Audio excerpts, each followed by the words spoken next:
Hola, qué gusto estar de nuevo con ustedes en estos espacios de cápsulas informativas para pacientes oncológicos, familiares, amigos o cuidadores de personas que están llevando este proceso, y para mí es siempre muy agradable poder brindarles una pincelada de información en temas específicos, ya sea para usted, para su familia o para que lo compartan con las personas que consideran podría ser necesario. Este espacio que Radioterapia del Siglo XXI hace el honor de presentar y de llegar hasta ustedes. Hoy tenemos un tema enfocado en la búsqueda de ayuda psicológica en pacientes oncológicos, y aquí quiero empezar tomando en consideración algo importante que me he topado muchísimo en consulta, y es que muchos de los pacientes no acuden a la atención psicológica porque consideran que esto es casi como un sinónimo de debilidad. Y aquí quiero enfocarme y hacer énfasis en la importancia que muchas veces necesitamos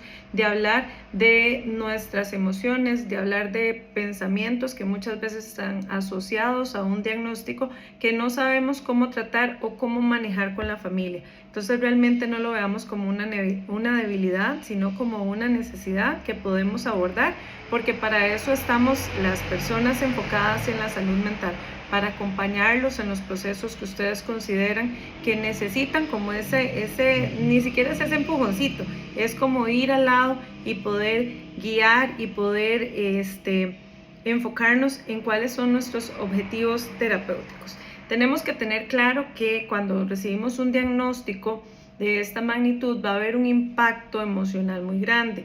Muchos de los pacientes manifiestan que se vive como un estado de crisis. Cuando yo recibo el diagnóstico siento que entré como en una crisis porque no sé qué hacer.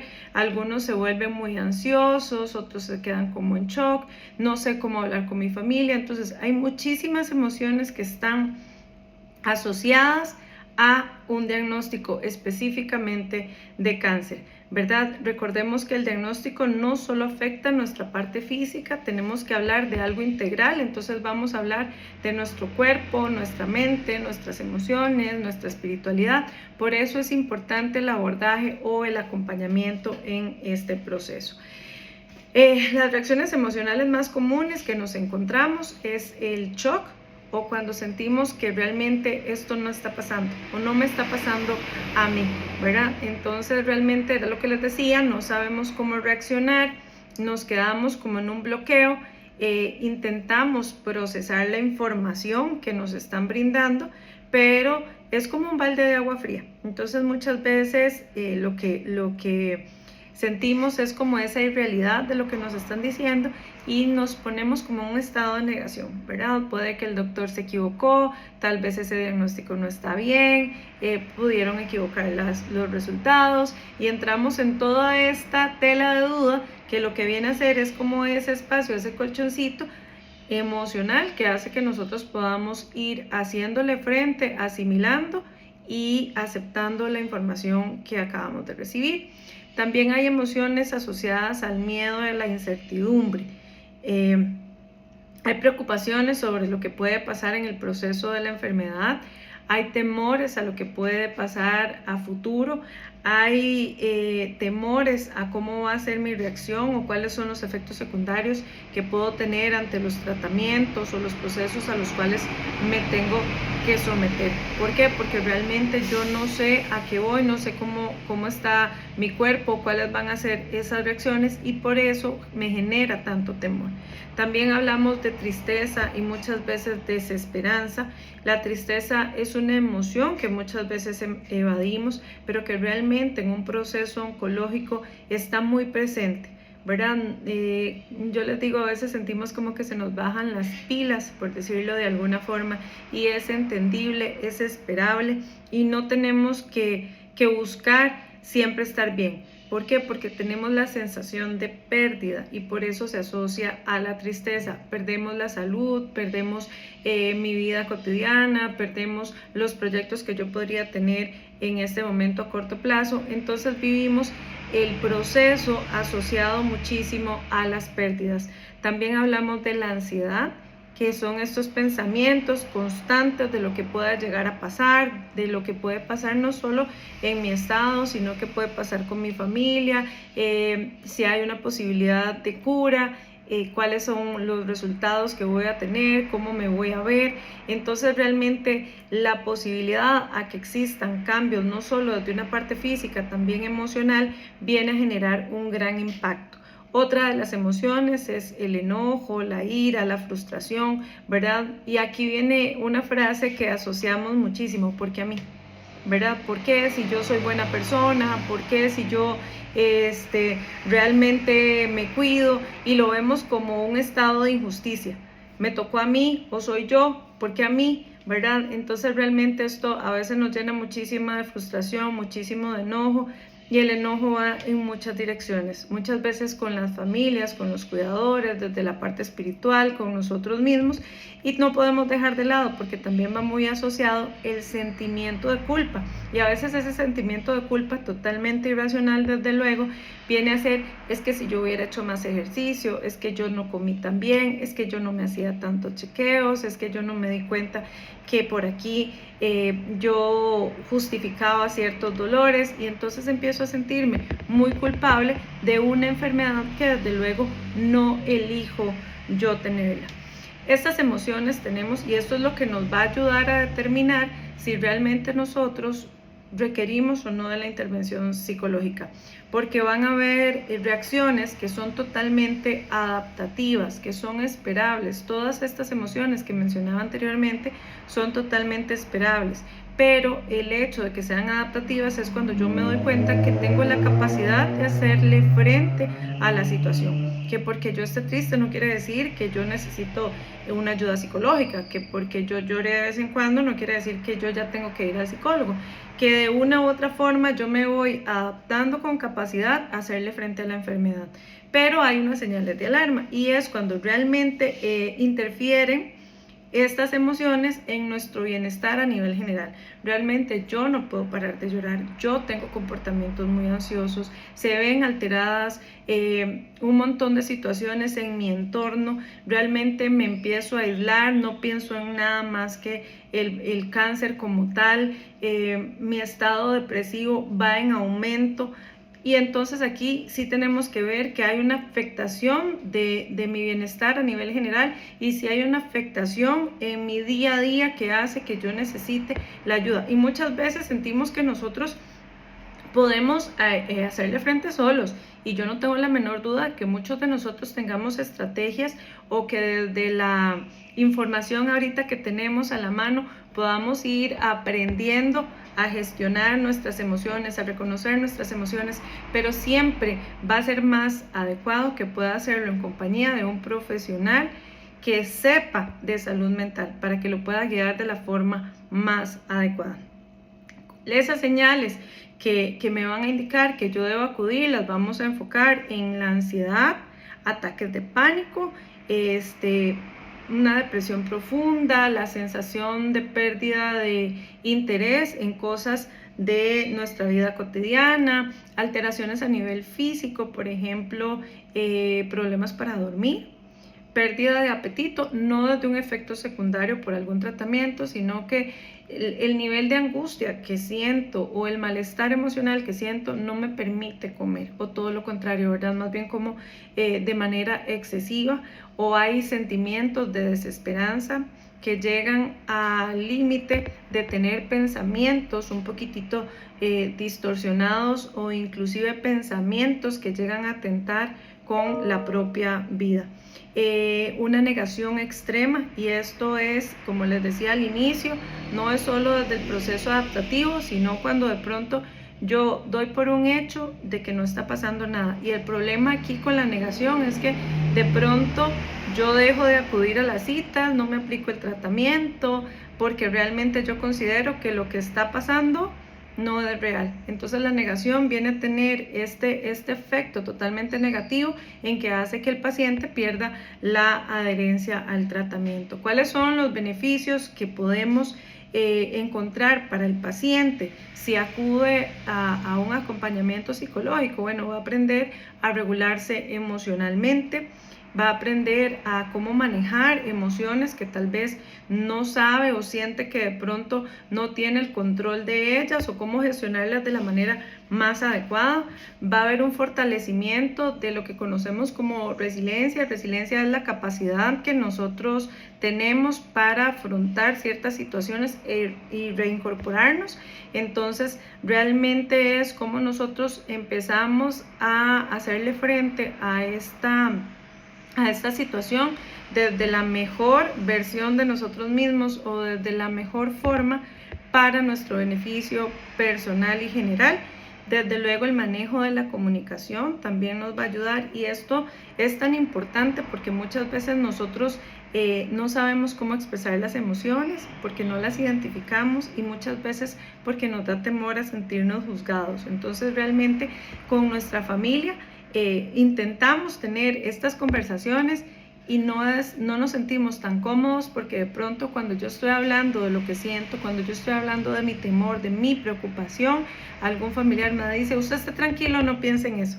Entonces, realmente aprender a cómo comunicarnos, o cómo comunicar sobre todo cuáles son nuestras necesidades en este proceso, es algo que nos puede ayudar muchísimo en el proceso terapéutico.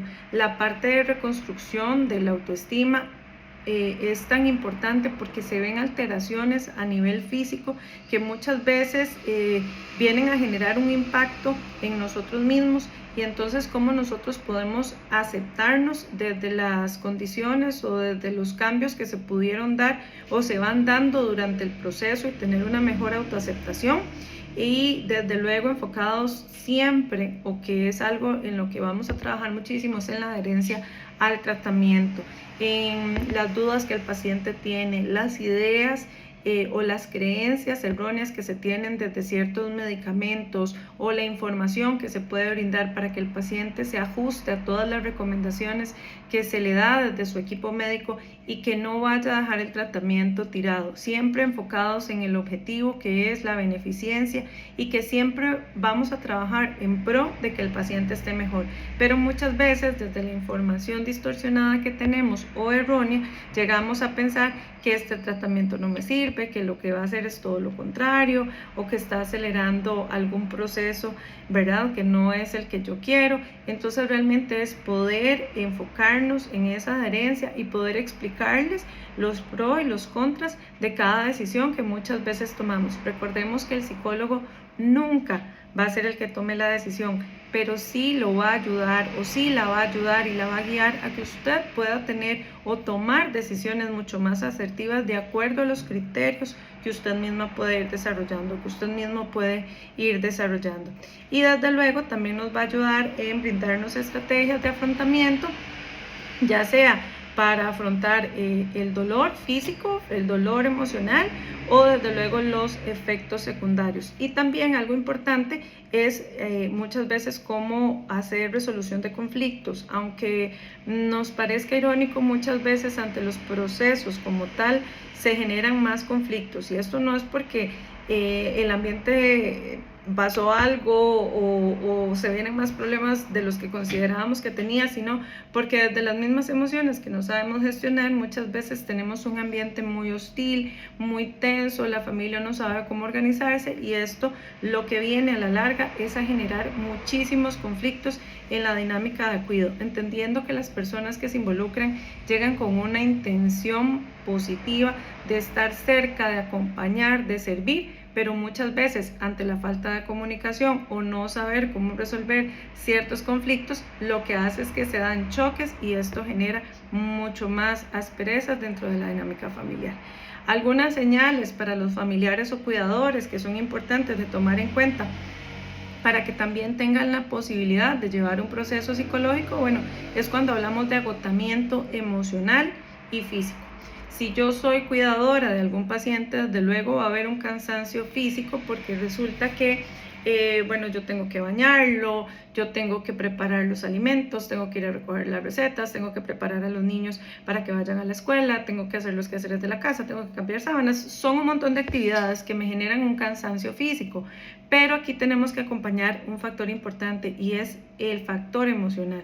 Hay un desgaste a ver el progreso de mi familiar, o el desgaste que él va teniendo, que yo no sé cómo asimilarlo. Por eso es que en terapia trabajamos muchísimo desde la prevención del síndrome del cuidador quemado. Los sentimientos de culpa, que también a veces nos persiguen y están ahí constantes, y es la sensación de que no estoy haciendo las cosas bien, o que no estoy cuidando bien, o que no estoy haciendo todo lo que yo puedo hacer, a pesar de que somos muy conscientes de que estamos haciendo todo lo que tenemos en nuestras manos. Sigue un pensamiento de culpa, de que yo podría hacer más y de que yo puedo dar más.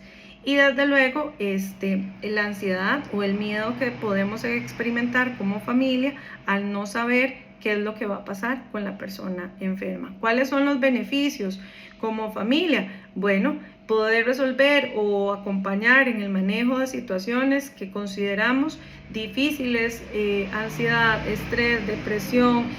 Podemos lograr que los familiares o los cuidadores logren tener una mejor conexión y comunicación con ese paciente que están cuidando, y desde luego propiciar los espacios tan necesarios de autocuidado para quienes están haciendo esta labor tan importante que es estar ahí acompañando. Pero no solo acompañan, sino que también tienen emociones que se ven alteradas y que muchas veces tienden a reprimir para no generar mayor malestar en el paciente.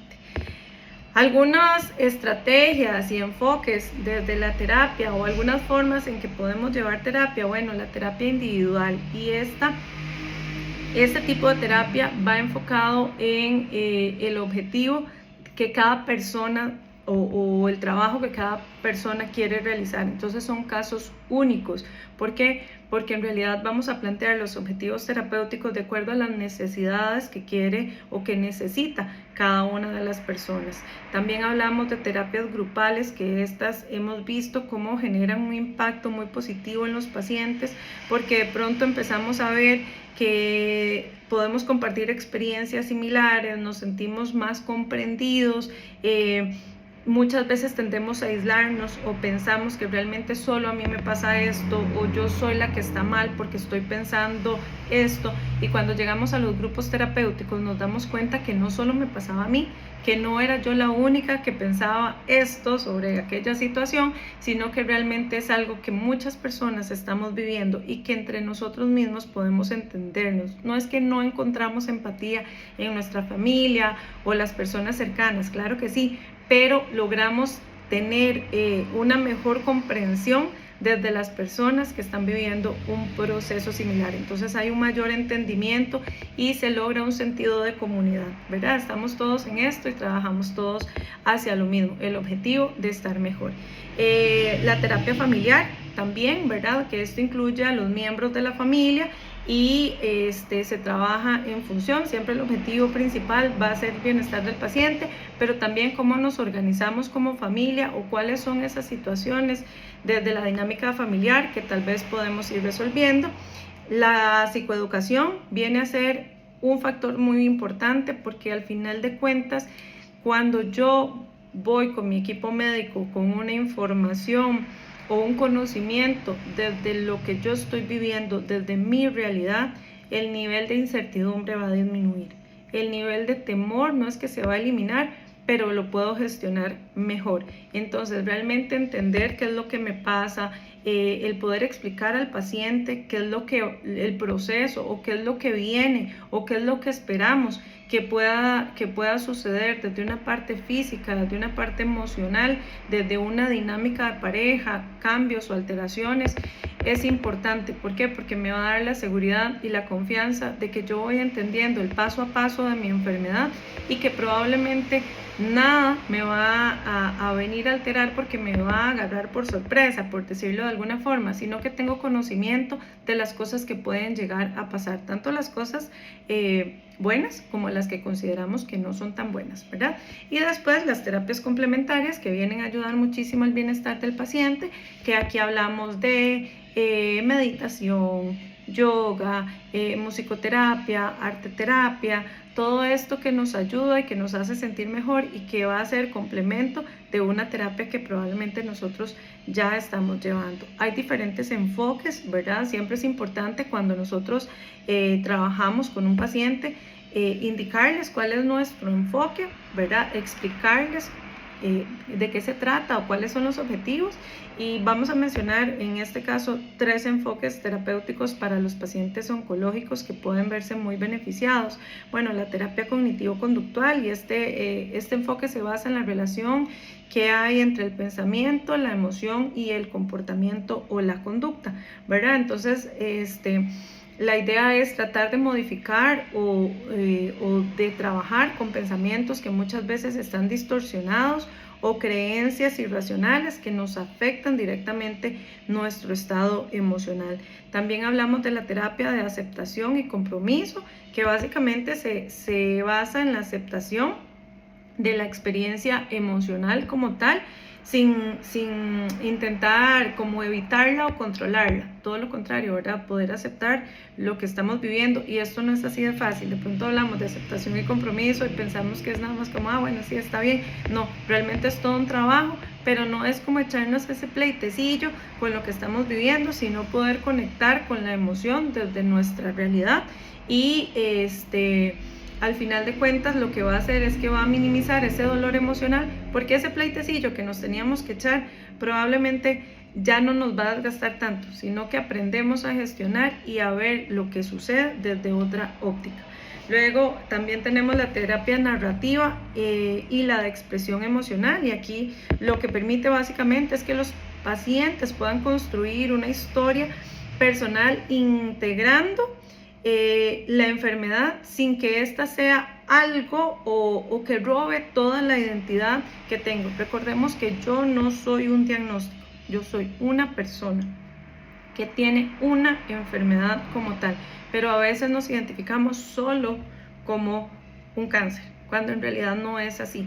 Entonces, esta terapia lo que nos permite es ir integrando todo lo que nosotros somos sin que nos identifiquemos solo como una persona enferma, solo como una persona que tiene cáncer, solo como un paciente, ¿verdad? Y se trabaja mediante la escritura, el arte, la conversación y la narración, que a veces nos cuesta muchísimo. Importante, busquemos personal. Si realmente nosotros estamos decididos a llevar procesos psicológicos, busquemos la persona adecuada para poder llevar este proceso, que tenga conocimiento en la parte oncológica. Actualmente hay muchos psicólogos que son psico-oncólogos, que sería lo más adecuado, que sean las personas que lo logren atender, que tengan un conocimiento en esta parte oncológica o que tengan una experiencia de la parte oncológica o paliativa para que puedan hacerle frente al proceso. No quiere decir que los demás psicólogos no lo puedan abordar, claro que sí. Lo que pasa es que tiene no es un énfasis, pero sí es una dedicación o sí es un conocimiento diferente. Por eso es lo importante. Y acá tenía una pregunta que les quería compartir, que me hacía una paciente un día de estos, y ella lo que me decía es, todos los pacientes necesitan apoyo psicológico si tienen cáncer. Bueno, y la respuesta es no. No necesariamente. Nosotros hacemos una valoración de cuáles eran esas señales adaptativas o esas señales de alerta para identificar si el paciente requiere o no de la intervención psicológica, pero sí es muy recomendable que ante un diagnóstico oncológico las personas se puedan acercar y poder hablar de lo sucedido. Yo siempre les digo, ante una valoración no perdemos nada y podemos ganar muchísimo. Entonces, recordemos que siempre para nosotros va a ser un honor poder acompañarlos en este proceso, pero no llevemos como ese saquito solos. A veces sentimos que nosotros podemos con todo, pero también podemos pedir ayuda y poder hablar de lo que estamos sintiendo, poder hablar de lo que estamos pensando, poder hablar de lo que significa para mí este proceso, cuáles son esos temores. Entonces, realmente también como un consejo, cuando nosotros tenemos un familiar, un amigo, una persona que está pasando este proceso, es muy común que nosotros nos acerquemos y le digamos, bueno, pero ¿por qué no busca ayuda? ¿Verdad? Y de pronto esta recomendación muchas veces no es tan bien recibida. Tenemos que entender por qué nosotros consideramos que esa persona necesita ayuda. A veces no es solo decirle qué es lo que tiene que hacer, ¿verdad? Que me parece que no es lo ideal, pero sí tal vez poder expresarle la preocupación que tenemos y que realmente pensamos y consideramos que podría haberse muy beneficiado de alguna ayuda. Y aquí son ejemplos como decirle, mira, noto que estás como, no sé, como muy irritable, o te noto un poco estresado, o veo que ya no compartimos tanto, veo que te estás aislando mucho, ¿no te parece si buscamos a una persona para que puedas hablar de lo que estás pasando, ¿verdad? Y este tipo de palabras o de conversación va a ser mucho más sana que decirle a la persona, busque ayuda porque usted está mal. Así que bueno, para mí ha sido todo un honor acompañarlos en este espacio. Recuerden que estas capsulitas informativas las tenemos los últimos miércoles de cada mes en vivo por Facebook, en un Facebook Live. En esta ocasión la modalidad la hicimos diferente, pero lo importante es que usted pueda acercarse, escucharla y si es posible, compártala a una persona que la esté necesitando. Realmente la información es importante y a veces estos temas los tenemos, ¿verdad?, tan ocultos, tan alejaditos, que realmente todos estos espacios vienen a ser muy beneficiosos para todos. Así que mi nombre es Vera Campos, cualquier consulta o duda me lo pueden dejar ahí en un mensajito y cualquier cosa estoy para servirles. Que tengan una linda semana, un lindo día y espero que todo les salga muy bien.